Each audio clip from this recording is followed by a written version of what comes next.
aplenty today, Bernie. We're going to Yes, bring sir. 4 team captains. We got Dylan Turpin, Noel Monza, Trevor Brooks, and Ryan Windsor. We're going to discuss the teams.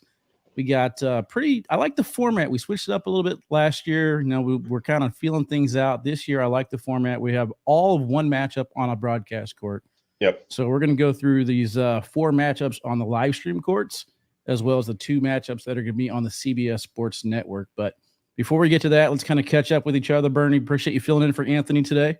I know it's such a letdown for the people out there, right? I know, man. I mean, if the professor's not on, who knows teams better than the professor? Well, you guys are identical twins, so they're getting they're getting their taste of sexy. Yeah. Plus, they're going to get a little bit of knowledge. But they're going to get like 0 PPR, DPR information tonight. Yeah, that's a shame too, because Anthony would have it just laid out. Everybody's. We'll talk a little bit about it later. We'll go through some stuff. It's a segue to the end of the show. We'll talk about our top 5 teams going into the season and why we think so. But DPR is one of the reasons why I'm actually picking one of the teams. So interesting. Oh, teaser. I like it. How's your March Madness going? Anything going on with the brackets? Or brackets done. Done at the very beginning. Just done. Like you know what's great though. Of all the sporting events, it's never a letdown. Yeah. There's always good matchups. There's always upsets the first weekend. Second weekend, third weekend, cream kind of rises, whatever cream is left. So watch for Alabama and Houston to make a giant run. But yeah, it's always a good time that first weekend. Yeah, I don't follow college sports. So as far as March Madness, I won it one time, and that was, I think I picked the 1 seed. And it was, I think another time I either got second or first. I don't know. I got money. It was Kentucky. I think they were the 8 seed, and I just took a stab. Yeah. And I got lucky on it. But I switched to doing squares. So 63 total games. I pay out each game based on the final score, kind of like the Super Bowl squares. And I'm getting a lot of compliments on it. People are having fun because even the blowouts where it's like 93-62. Sure. You get the 3 and the 2. Yeah, I think there's like 2 or 3 games where the game was over, and I think it was a Gonzaga game. The guy just shot the ball, didn't need to shoot it. 2 of them that weekend. Can you believe that? I mean, just change the final number, and I got inbox messages like, "No, he screwed me." Yeah. Have you seen the videos of people in Vegas? No, I seen the one guy who bet 180,000 to win 20,000 on. Was it Furman losing or whatever? I can't remember, but some kid just jacks up a 3 that, some kid off the bench who never plays. Covers the spread. That would be so painful, by the way. That would be so painful. Yeah, but no, I'm having fun just watching. I got a chance to go to one of these local bars yesterday, and we watched the USA World Baseball Classic, so I'm getting into that, man. We're in the finals. Before we go to commercial, then let's talk about that. All the injuries. Do you think this thing continues? Because there's no way, if I'm a GM, I'm allowing any of my players to play next year. I love it, man. I mean, you look at how Diaz got hurt. Diaz got hurt celebrating, man. I know. Martin Gramatica celebrating on the mound and twists his ankle. And Altuve breaks a thumb. I mean, there's just no way, if I'm a general manager, I'm letting my kids play next year. There's no way. Altuve could break his hand the same exact way in a spring training game. I mean, it's not going to matter. All right, that's fine. He's doing it in the spring training game under our auspices. I'm just telling you. You watch. This thing will go away as it is right now. I hope not. I'm loving it. They're still going to play it, but it'll be AAA kids playing on Team USA. It'll be completely different. You watch.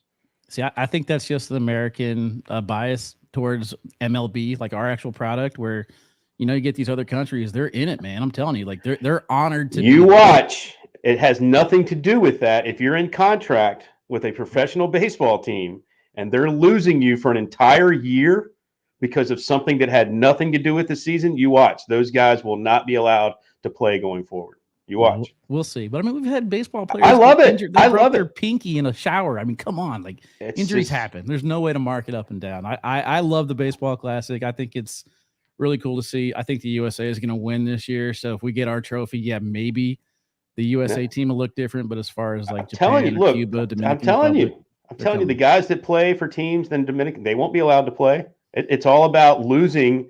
You know how much money they invest in these people? You know how much money they invested in Diaz and he hurts himself? He's out for the year. How much money just got wasted? I mean, they won't, trust me. It may continue, but it won't continue as is. We will see. All right, we got some guests waiting on us. We got to do our first commercial break. When we come back, guys, we're going to dive right into it. We're going to get the Bully Baggers captains and Aviator captains as we look over their matchup for the CBS network. See you guys in just a few.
All right, chat. Welcome back in. We have our first national coming up in 3 weeks or something like that? Yeah, not that long. Not I'll that tell far. you what, dude. The Canadian Open date that I messed up last week. I'm sorry, everybody who was worried about missing their flights and all that stuff.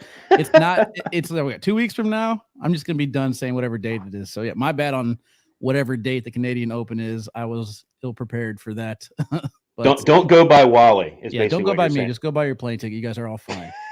All right. So again, Bully Baggers is going to take on the Aviators. It's going to be April 7th at 9:30 Eastern time on CBS Sports Network. We're going to go ahead and bring in Dylan Turpin. He is one of the co-captains on the Bully Baggers, and bringing in Noah Almanza. He is co-captain on the Aviators. What's up, boys? What's up?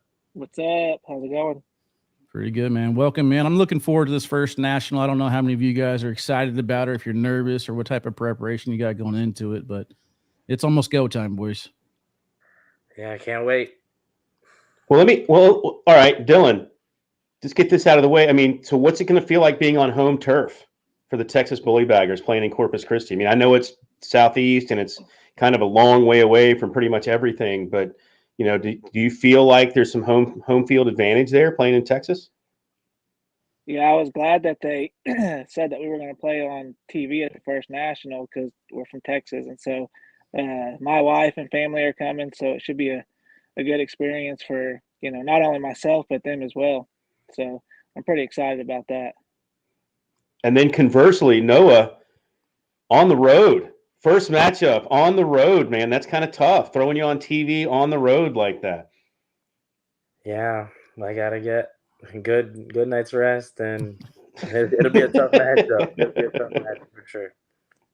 It's gonna be pretty exciting. You guys are the first broadcast on the CBS Sports Network, so you guys got a lot of pressure, a lot of building up. So take me through real quick how you guys were going through, who to pair up with who, what type of discussions did you guys have with your teams. I'm gonna go ahead and pull on the graphic here and show you guys who paired up with who. Well, go ahead. Let's start with Noah. Noah, who did you decide, or what was your thought process when pairing up these teams?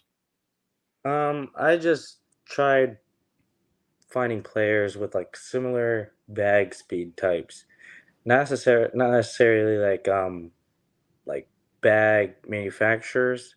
So like Corey Morrison and Ashton Speeds, they throw Titan and Ultra, and as you can see, Andrew Labrador throws Ultra, but they might not throw the same bag. but they throw around the same speed of bag, which that was like the biggest thing for me. I didn't want one slow bag player with a fast bag player or something Now, like was that. this something that you took into consideration during draft day as far as like pairing these people up? Did you think that ahead that you're going to pair them up with that, or did you just kind of draft and see how your team went and then decide off of that? Kind of both. My first couple picks, I tried teaming up. Then I if I didn't like that early pairing, then later rounds I tried getting somebody of that same speed of bag just in case. And Gotcha. just for everybody at home, if you're not really familiar, it's best out of 7. So the first team to win 4 of those matches wins that match. And you have 15 matches throughout the season in team play. I'm looking at this. Match number 3 seems really important. And I was going through some of the matches, and once again, segueing into later in this show, it seems like match number 6 in a few of these matchups could be what decides these matches. And I'm looking at that now. Kamba and Stout versus Hamilton and Cobb. That could be a massive moment in that team competition. Yeah, I agree. So Dylan, going into this, you had basically walk us through the process. You guys, I guess, had a coin flip to determine who picks who, or maybe your home field advantage. Who decided the first team to throw out there, and then how did you guys counter it back and forth? And this is the team that you came up with in matchups. Dylan, go ahead and walk us through these. Yeah, we actually got to call the coin toss since we were the home team, home field advantage, and we won the toss. So Noah, and then we elected for them to pick first. And so they picked Trey and Noah, and then we countered with myself and AJ. And then we just kind of snaked back and forth. Once we put me and AJ out there, then our next team we put was Josh and Ernest. And so we just went back and forth between the two teams. So just kind of looking at this, it looks like whenever you guys were deciding who was going to play against the Aviators in the, I guess, rounds 1, 3, 5, and 7, you kind of went with your heavy hitters there in rounds 1, 3, I guess 5 and 7. And then you got the Kamba trade. Obviously, we'll kind of go through the trade parts in a little bit, but overall, what was your strategy countering who they threw out there? Well, originally we were trying to pair our, trying to place our top teams, kind of scatter them out through the 7 games, and ultimately we kind of just ended up with who we thought were our best teams, kind of against who we thought were their best teams, and got a lot of people on our teams that have similar styles that we thought would match up well against the people on their teams that we were throwing against. So that's kind of how we went about doing it. Gotcha. Got Josh Holland already smack talk in the chat. In the chat against the Aviators there. Says Timber's better than the Aviators, Noah. Already throwing it out there. I mean, so Dylan, you basically so Noah, you threw your team 3 out first, and then Dylan, you countered with Grindersleeve and Batson. Is that how that worked? Well, they No. they went Noah and Trey first, and then we went myself and AJ up against Right. Noah. No. I was just saying when they went into round 3, Noah, did you go first there? Oh yeah. Yeah. Yes, I like that answer from Dylan right there. All right. I like Corey and Ashton, but here's Caleb and Eddie in Texas. yeah. I thought I was gonna see him the first against us. And I was like, oh geez, I didn't know they had AJ and Dylan too. Like, damn, it's gonna be a tough game still. So you both were involved with trades early on. Obviously, with Dylan on draft day, you guys picked up Jordan Kamba for Berkeley pair. Kind of walk through that process and your thoughts about picking up Jordan Kamba on draft day. Yeah, we originally drafted Berkeley, and we were all in a group chat, and Ernest, one of the other captains, said that Trevor had come up and proposed a trade, and I think they wanted to give us Kamba for Berkeley and one of our later draft picks, and we kind of talked about it, and we decided we didn't want to give up another draft pick, so we kind of sat on it a little while, and then we pitched it back to Trevor. We could tell he really wanted Berkeley, and we told him we would just do the trade straight up, and I think pretty much right away, Trevor came back and said that they were going to do it. He wanted Berkeley that bad, and essentially for us, it was kind of like getting another first round pick. Yeah. I think we got Berkeley third in the round. third round. So so it worked out for us, I think, kind of better in the end, but also worked out for them because Trevor and Berkeley got a lot of chemistry. So we were able to be able to use that. I kind of knew that. I kind of knew that Trevor and Berkeley were good friends and that we could probably get away with just doing a straight up trade. And so that's kind of what we went for. Yeah, I think this is one of those weird trades where both teams are better because of it. I mean, I like it a lot. With Berkeley teaming up with Trevor, and then you guys getting Jordan in the third, it's just a win-win in my opinion. I don't know. But another win on the other side, Noah Almanza, you guys take Gabe Dolan and Carson Getty, and you give up Jeremy Schermerhorn. So a little 2-for-1. And I think all of us analysts agree that you guys got the best part of that trade as far as talent and getting a 2-for-1 goes. Talk us through that trade. Well, originally, Trey told me to draft Carson. And then he was picked, I think, 2 picks right before us. Yeah.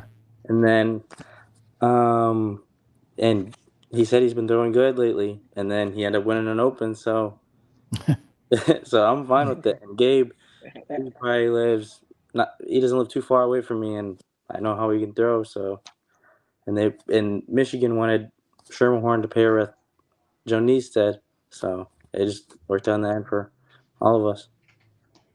I got a quick question for both you guys. All right, so I know if Anthony was here, one of the things he would talk about are the R's, PPR and DPR. Did any of that come into any of your thought-making process when selecting your team, or were you just looking for, all right, I want this style of player with this style of player. I like the way they throw this bag with, was it more about the style of play for a player, or were you looking at PPR and DPRs for players? I personally looked at the style of player instead of their DPR and PPR, because any game, we're all pros. Anybody can get hot at any time. So I like the style of player better than PPR and DPR. I got you. Yeah, I agree with that. We a lot of our players on our team we're kind of familiar with because we all live kind of in the same area. So I think we went more for who had the better attitudes and who we thought would complement each other better. Teams that we knew whenever it got tough and things weren't going our way that we could rely on someone to pick us up. And I think that's kind of what we were going for. So what you're saying, Dylan, is that chemistry was a factor in your decision, because there was an analyst during draft day who said that chemistry would be important in what they were saying, and he got blasted for it. It was me that said that, and I got blasted online. They just love to hate. They never thought about that. That had nothing to do with their decision making. So thank you, Dylan Turpin.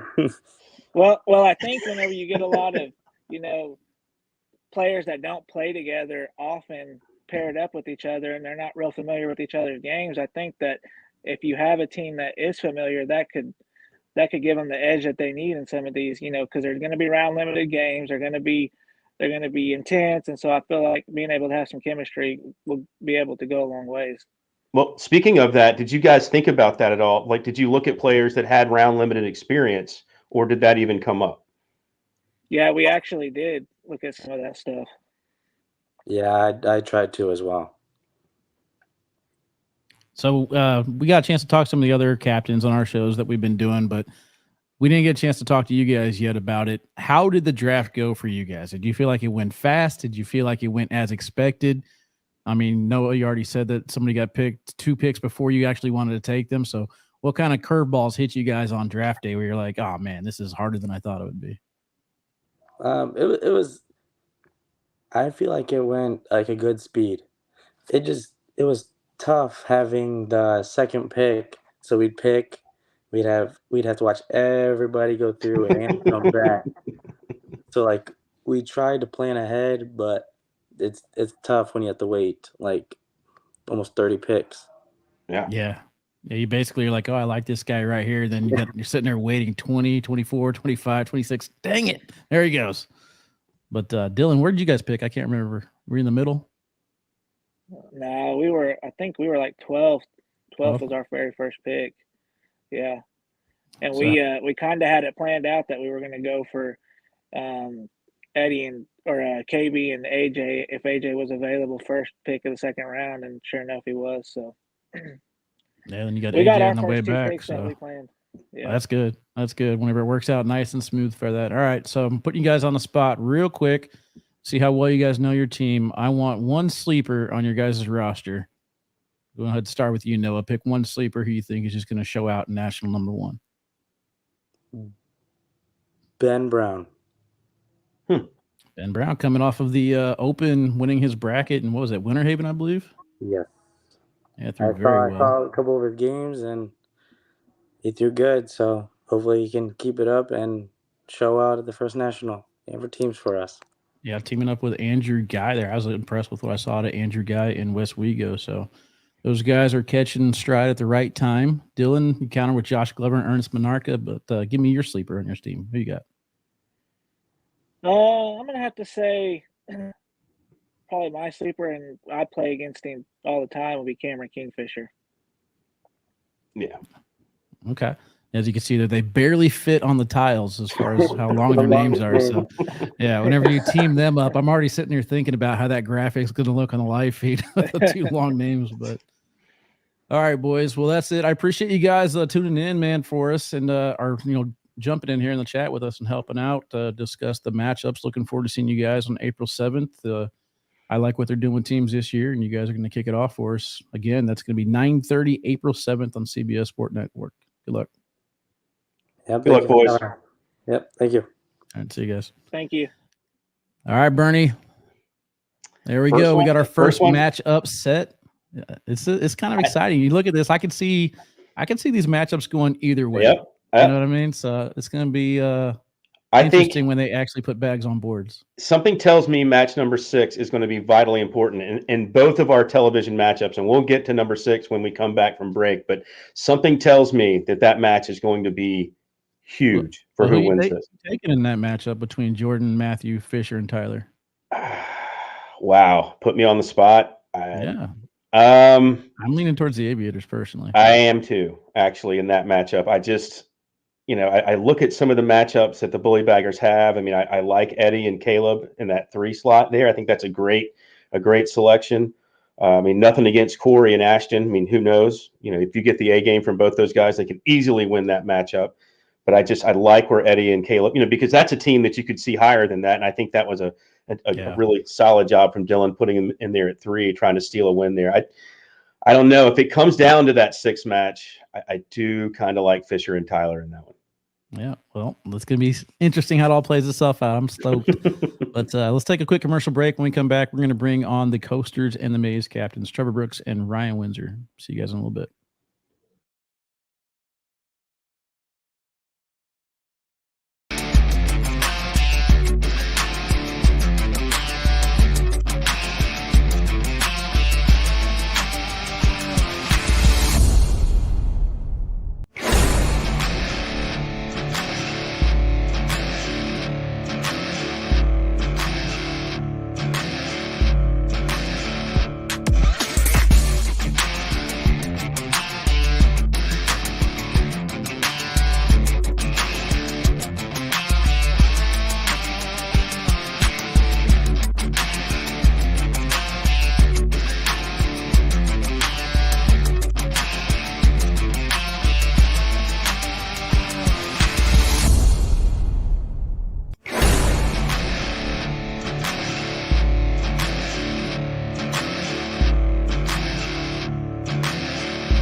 All right, chat. Welcome back in. Again, we're going over the teams matchups for national number 1. We just got done talking to the Bully Baggers and Aviators coaches, Dylan and Noah. We're going to go ahead and bring on a man who hasn't really had much TV time lately, so we're going to go ahead and give him some more. Let's bring on Ryan Windsor. He was a guest last week on Borderline, ACL Live today, and we're going to actually have him on Bagging and Bragging for Wednesday's show. And then the man who's always got something to say, Trevor Brooks, the co-captain from the Coasters. What's up, boys? Welcome in. How's it going, Wally? Pretty good, man. Pretty good. Trevor, How's you it got going, yourself Bernie? muted, bro. I'm good, Ryan. How are you, man? You tired of winning money yet playing poker? I don't think that gets tired at all. That's something that. There you go. Now you got yourself figured out. There we go. There it is. What's up, Trevor? Rookie. All right, What's so going on, very, Ryan? very important matchup coming up for you guys. This one will be aired April 9th at 3 p.m. Eastern time on CBS Sports Network. The Missouri Mays taking on the Carolina Coasters. And most important question everybody wants to know, Trevor, how good am I at Call of Duty?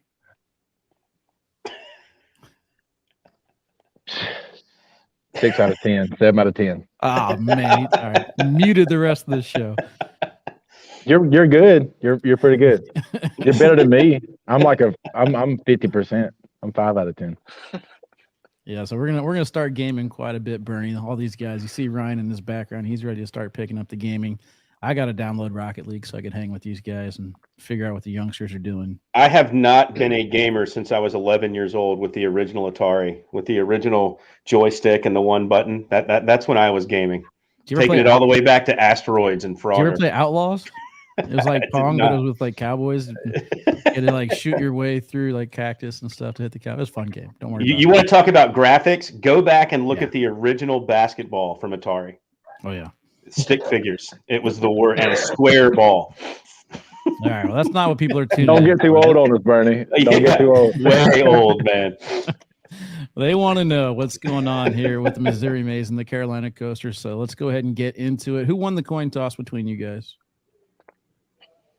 I can't remember. I don't know. We won the coin toss. Okay, so Trevor, you guys got to call out your first team, or did you guys defer? We called out our first team. Okay, so obviously started with the trade topic that we just got done talking about, Berkeley Pear and Trevor Brooks, and they countered with Ryan Windsor and Gavin Cano. Man, that's strong. That's a strong set there. The first 3 matchups. I like that a lot. So what was So you your gotta come strategy out going swinging. into this, Trevor? I was just going to ask you, coming out with your heavy hitters first? Well, we kind of got them spread out. In my opinion, we Yep. do. If they would have won the toss, we might have would have played it differently. But us winning the toss, going through the captains with Eric and Jamie, we decided to go ahead and throw out a team that's not going to be afraid of the lights, that's going to play, and going to grind for that first win out of the 7-game series. So me and Berkeley, none better than somebody that's going to be ready to perform when you got to perform. I'm ready. So first game. And then it was up to them to pick who plays against us. But out of the gate, let's go. We coming for a world championship, so why not me and Berkeley? So you guys are trying to get your wins early. You're not even trying to have it go to game number 7 is what you're saying. We're trying to win every game that we play. Okay. There it is. Yes, sir. All Well, right. let me ask you guys, since you're both here, and I just asked the other captains. I've got a few questions for you. All right, but first, were you at all looking through things like PPR, DPR, or were you just looking for style of play when you were putting people together, and when you were picking your team? Like, did any of those come into play at all for you guys? I would defer to the man that won $36,000 this weekend. Hey, stop taking away my material for the show Wednesday. Congrats, by the way, Ryan. Thank you, Trevor. I appreciate it. But I didn't look at PPR or DPR or any of the numbers. I'm not really a numbers guy like that. I just care more about like who the person is, I guess, rather than their stats. And you realize why I'm asking this question, because Anthony Ione was supposed to be sitting in this seat and supposed to be the one with Wally tonight. And he'd be killing you guys with those numbers, and he would have everybody's number, and he'd be going through them right now with your selections. And I was just curious because look, it's a big topic in cornhole. People are like trying to get their PPRs up, and they're not. It's a big deal. And I'm just trying to get an idea from the captains. Like, did you even think about that at all? I mean, did it even come up?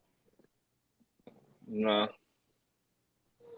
I'm not. I mean, it's Be not honest. really. Be It's honest. not really. It's Be not honest. really a numbers game to me. Right. Be honest. I view the game differently. I get it. What about you, Trevor? No, not There at you all. I mean, Your main maybe focus, you said, was TV experience and broadcast time, and then the round limited format. You said, right? that definitely comes into play for sure. I think that 75% of it would be, is he ready to go when he's got to go? So that wavers into the decision. But mostly importantly, we play together all the time. We go to these nationals, we go to these shootouts. Good players know good players. I don't care what your PPR is. We walk around when we're not playing. We see players. We know who's good. We know who's not. I don't care what the media says. We all know who's good and who ain't when we walk around looking at players. So And one that's all player it boils in down to. particular that I wanted to talk about, and he's not on the starting roster here, is Matthew Morton. So the coasters dropped Matthew Morton. Then Matthew Morton was picked up by the Mays, and it doesn't look like he's in the starting lineup. I don't know. Are these set in stone, or are they subject to change going into it? Or I don't really know the format is as far as it being locked in. Are you guys allowed to make changes between now and then? I'm pretty sure it's locked in. Okay, so is my big reason for asking that is Lexi, is she ready to go? Is she healed up and able to throw? I believe so. Yes. Okay. I mean, I look at that match. We talked about it with the previous guys. That match in the 6th spot, that could end up being a huge match in this particular matchup. I mean, it really all could ladies be. matchup. An all ladies matchup could be massive. All right, so Ryan, let's talk about how you countered. They threw out Trevor Brooks and Brickley Perry, then you guys got to pick. What was your strategy going in as far as teaming up your teams going against their teams, and how you guys threw out your first? Come on, Wally. You think I'm just gonna give away all my secrets and my Give it all away. strategies Come and on, stuff? I mean, come on. This is what No. everybody Hey, tunes in for. this is what they want to hear. This is what the folks. This is why they're watching. Everybody wants to know what's behind the mind of the mad scientist. Man, There you go. Well, I'm sorry, but I can't give the people what they want this time. I mean, there has to be a little bit. You had to have an idea of what you wanted to do, right? Okay. My mindset was I want to go out and set the tone, so I'm going to play first. I'm going to be a team leader. I'm going to go out there and show them how it's done. At least there you go. that's my mindset, anyways. Who knows what will happen? I mean, anything's possible, but I wanted to play first. Yeah, well, as far as your teams go, it looks like it's pretty self-explanatory. I mean, you got Cedro and Jalen, they're throwing together, Fuentes and Brown, Bernadette and Mabel, I believe they threw together in the regional last weekend, and then Ethan Walker and Austin Renard, they throw, obviously kill shots, and Lexi and Emily are partners. The only one that kind of stands out is Matthew and Curtis, but yeah, basically everyone on my team throws the bags that they are sponsored by. Me and Gavin, BG, Cedro and Jalen are pro partners. Fuentes and Brown are pro partners. Bernadette and Mabel are really good friends, same area. Ethan Walker, Austin Renard both throw kill shots. Lexi, Emily both throw BG. And then Trox and Curtis, there's a little bit of a bag situation there, but I mean, for the most part, yeah, we know my Trox, team is he can throw pretty anything. connected. So when I'm looking through this, I see one bit of strategy. Trevor, tell me if I'm wrong. Putting Jamie and James down in the 4 spot. Like, were you thinking when you were putting your team together, all right, we're putting some horses up front, but we're saving a big horse for the middle to see if we can steal a point right there? Was that the thought process? Not necessarily. See, this is our first year doing this too, so it's new to all of us. Whenever you do this snake draft, you put up a team, and then somebody's got to match your team, and then you have to put up another team. So it's kind of snaked all the way down from 1 to 7. And it kind of down through the middle, you're almost pairing up teams, what kind of match you would like to see, what kind of game they would play compared to what kind of game we play. There's only so many things that you can't control in this snake draft the way it is. So we felt like when they threw that team up, I don't know Anthony Mayball very well, but Vernon said, of course, is my pro partner. He's a killer. So Jamie and James, Jamie threw teams with with Cheyenne last year. Cheyenne last year, yep. And I The think winners. they might, she throws the same bags as JB, so I think it was almost logical after we dropped Jordan. We moved him into the slot with Teddy, so we feel confident putting him 1, 4, 7. We don't care. It's all about matchup. We don't base a team off of the captains. We almost base a team off of the other 4. You know, we want to mesh them in well, and then we can play for wherever. I got you. I like it. So same question that we had with the Bully Baggers and Aviators. Ryan, I'm going to put you on the spot first. Go ahead and give me somebody to keep an eye on for national number 1. Give me a sleeper or a player to watch. I would have to go with He's going to say himself, watch. I don't know. I mean, what do you mean by a sleeper? Someone that you wouldn't really think would. Yeah. Somebody that you want to show out, like somebody that you were just going to be like, I got faith in. Not one of the traditional big names, but someone that might give a big performance that you wouldn't necessarily expect. Yeah, not sure if you know this, Ryan, but us analysts have been told to do our research and do our homework on players. So give us the 411 real quick. Okay, I would like to say Ethan Walker, because I remember I drafted Ethan Walker, and everyone that was on the ACL, it was mostly Anthony Ayon. He had no idea who Ethan Walker was, and I think he's a monster. So I mean, I think Ethan Walker is gonna have a really great year this year and a really great first national. Yeah, he's off to a great start, and Connie Matz in the chat loves to hear that. She's always tuning in, watching Ethan on the broadcast. Same question for you, Trevor, on the other side. Give us a player to watch. I got 2 on my mind. My first would be JB, just because I know what he's about to do the next year or 2. But it goes without said, I don't even want to expose what he's going to do. My pick would be Whitaker. He's a PDC player. Mm-hmm. I don't know any other PDC players, so I think that he's going to come out majority of the time, and I think he's going to do good in the bracket. He could be a 9 o'clock in the morning busted number 1 seed. Trust me, I play with him all the time. He is a star South Carolina, player. Right? He's from North Carolina, but North Carolina. Okay. I play with him a good bit, and nobody really knows about him. But trust me, he'll be on the map, just like every other South Carolina, North Carolina player that's at the top. He'll be right there with us at the end of the year.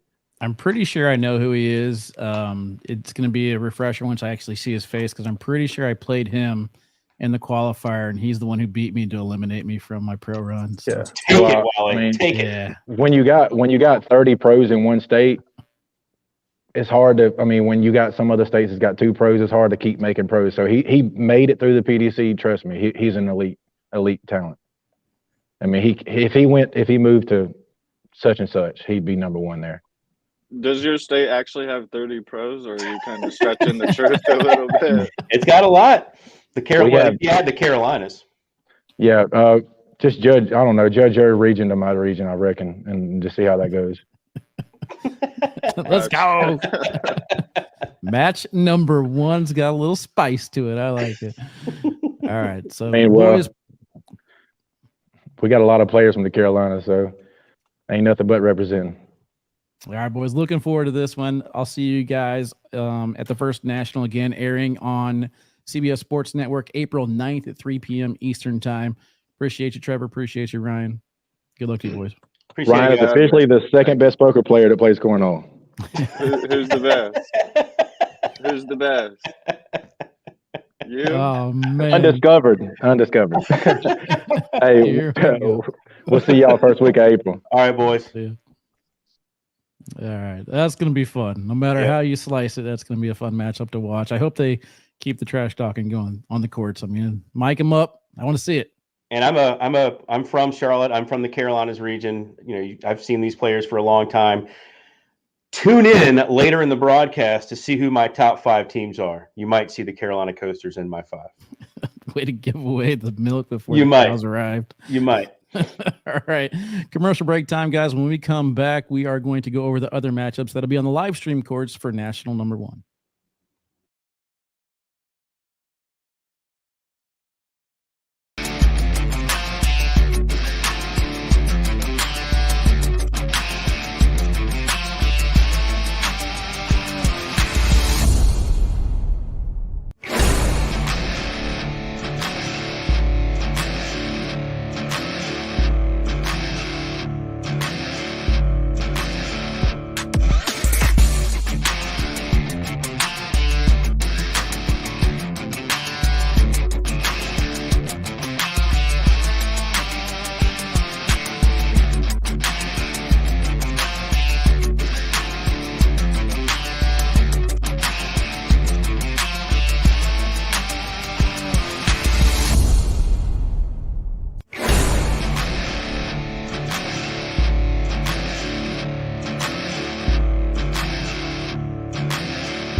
All right, chat. Welcome back in. We just got done talking with Ryan Windsor and Trevor Brooks and discussed their matchup. Bernie, before we get into these last 4 matchups, I'll go ahead and put them back on the screen and let's pick some winners. What do you say?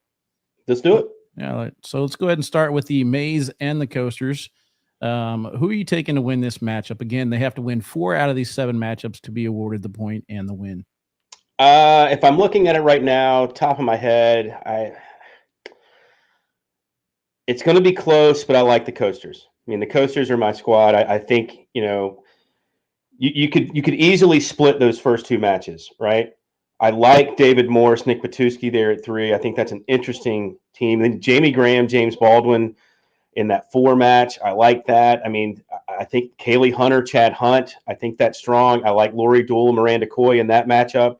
And then coming all the way to if it gets to number 7, you've got Mike Harvey, someone with big time experience in round limited formats and on television. You have a Kevin Whitaker who's ready to blow up, like Trevor was saying. I think I like the Coasters in this matchup. Yeah, I think this is pretty even. And if it does come down to game number 7, I'm excited to see ACL Pro rookie Matt Troxel going against PDC player Kevin Whitaker. And then, of course, Curtis and Mike, they've been around for a while. So if I had to pick a winner, I'm going to go with the Coasters. I think it's going to be close. I think I'm going to go ahead and go with 4-3 Coasters. I agree. I might go, I don't know. I think they get to 4 early. Well, not early, but I think they get to 4 before we get to I think match 6 decides it. I think they get to 4 right there. I think they win that match, and that takes them to 4. All right, then next up, the Texas Bully Baggers and Ohio Aviators. We had Noah and Dylan on talking about their squad. For me, I think I was leaning initially towards the Aviators, and I'm probably just going to go ahead and stay there. I like what they did with Eddie and Caleb, but I do like a Fisher and Tyler down the stretch if it comes down to that one. And then I think Josh Thielen's pretty underrated. I like their back end if they need it. Yeah, and a little different in this matchup because I actually think that first match means a lot.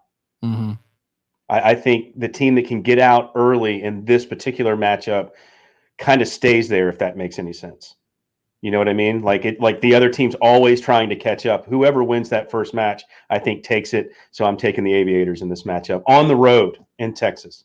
Yeah, I'm actually kind of surprised that they didn't counter with Eddie and Caleb and try and dirty it up a little bit. Dylan, for the most part, kind of likes to run bags. So I'm not really trying to go against Trey and Noah at running bags. Right. I wonder if that might come back and bite them.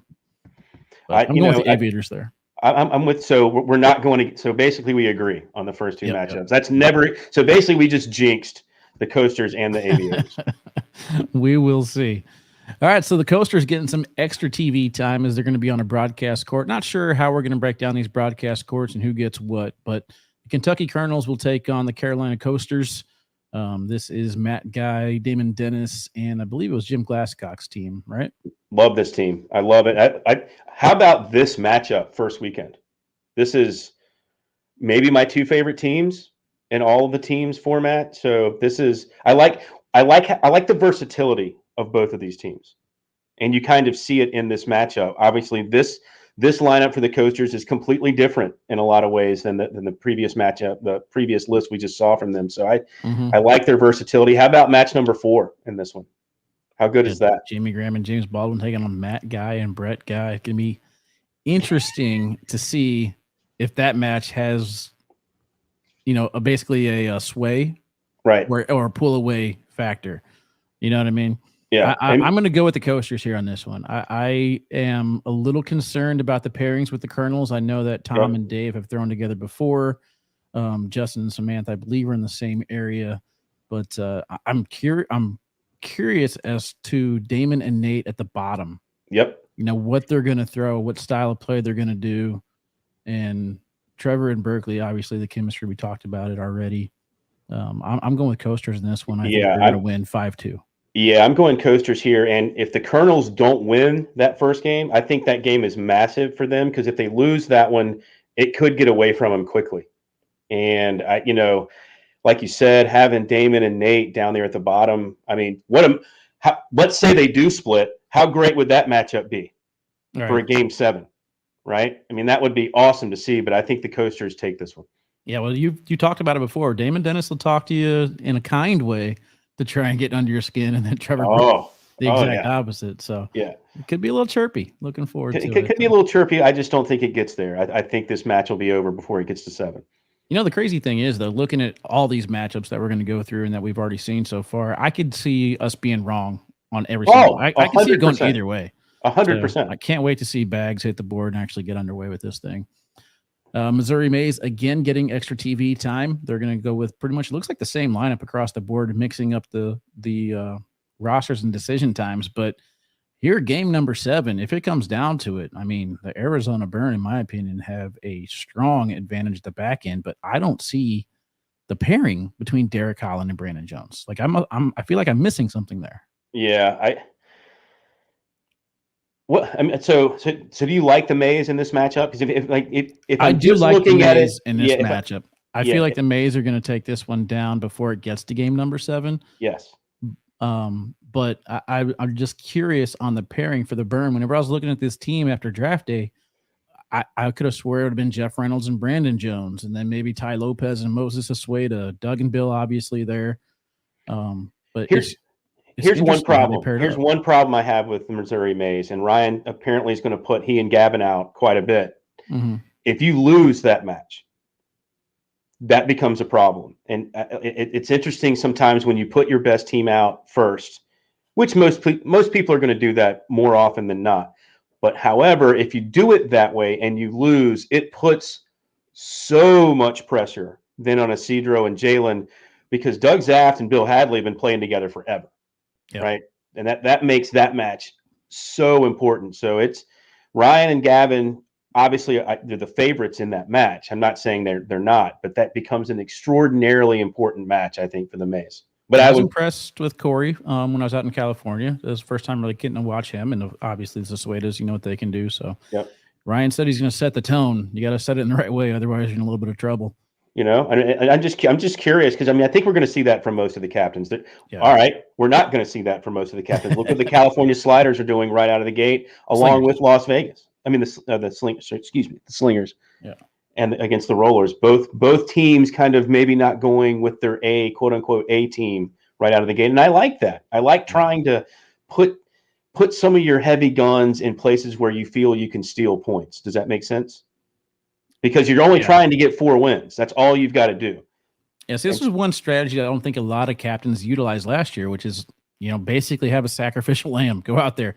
I want my number 7 playing against your number 1 so I can move everybody down. Have my 2 go against your 4. Have my 3 go against your 5. And just those middle matchups could be more important than the overall.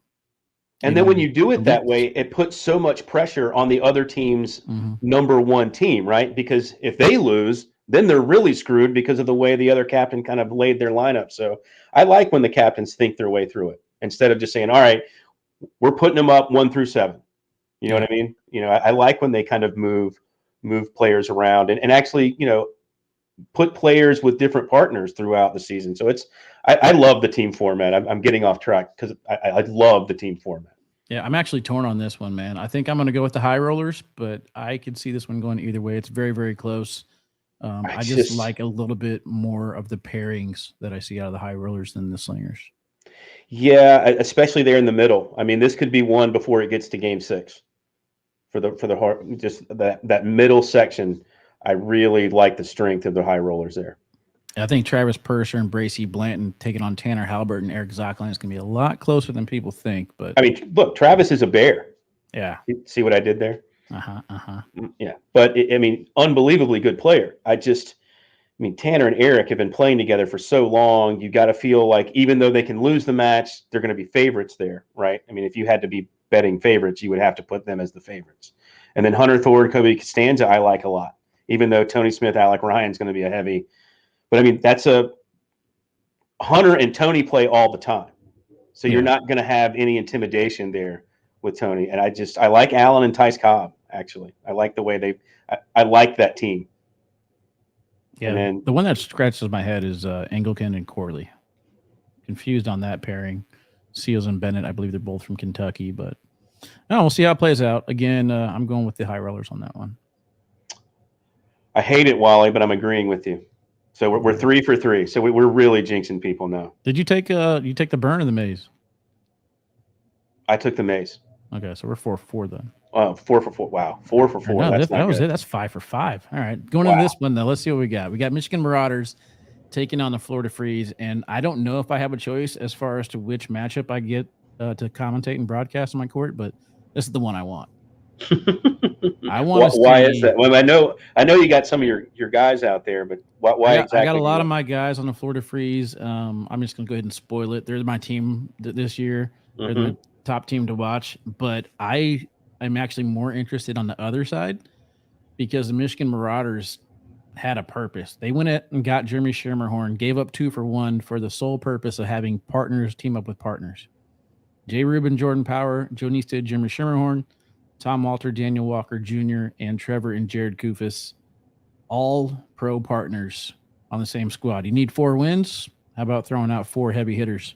How about both captains backloading both of these teams? What do you think about that? Like, what happens if you've backloaded it? You think you're going to try to get to steal the last 2 games, but it never gets there. You know what I mean? Like, and all of a sudden those games are meaningless. Is that something to think about going forward? Because, I mean, Alex Rawls, Cheyenne Bubenheim, Jay Rubin, Jordan Power. I mean, I need to see that before Game 7. I'm on the opposite of that one. I want to see that Game 7. But this is your bottom of the ninth. Gets there. I know, but I don't think it gets there more often than not. I mean, we could have to go back and look through the stats from last season, but I don't think we had a lot of last game games. You know what I mean? And this so is your bottom of the ninth inning. Bases loaded. I get it. Count, 1 pitch left to go. But don't you have to make sure you can get there? I mean, because then you have wasted players. I'm curious. That's all. I mean, I hope it does. I hope it's Game 7 and it's for the win. I'm not sure it gets there. I think after Game 4, it's going to be tied 2-2. And I think that it's going to come down to game number 7. But I hope so. Who are you taking in this one? You know what? Just from the lineups, it's tough, actually. Huh. Wow. Because, I mean, it would be would you say it's an upset if Michigan wins this? Because I know the Florida Freeze is your favorite team. I mean, I think the Florida Freeze is my team because of the sleepers. I mean, Jeremy Frazier, Chris Kingsbury, Ryan Hart, Steve DeRicke. They're 4 guys that I want to keep an eye on this season, and they're, I think, very, very underrated. On paper, I think the Michigan Marauders are probably going to be the favorite. Like, I think Florida made a mistake here. I think I would have put Jeremy and Chris higher up on this in this match order because I agree with you. I think they're a very strong team, and I think you could not guarantee a win because these are all professionals. You can't guarantee anything, but it might have been easy to steal a point higher up because going up against Joe and Jeremy, that's a coin flip at best, right? So, well, you got to head into a commercial. Who you taking? I'm putting you on the spot. Who you taking? I'm taking Michigan. Okay, so there we go. We're torn. We're not completely simpatico. So. All right, guys, commercial break. When we come back, we're going to go through the top 5 teams, and spoiler alert, they're pretty similar anyway. Yeah. So we'll go through our top 5 teams to watch this season. In the chat, do me a favor. You guys got 2 minutes to put in there. Who are you guys looking forward to seeing this season? Be right back.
All right, Chad, welcome back in. We got some Bully Baggers, Kentucky Colonels, New England Woodchucks votes in the chat. Shout out real quick to Doug Coombs. I mean, the viewership that we had last week with him on the show compared to anytime it's just me and you. I mean, geez. I mean, we're not really all that great to watch if you think about it. I'm learning this.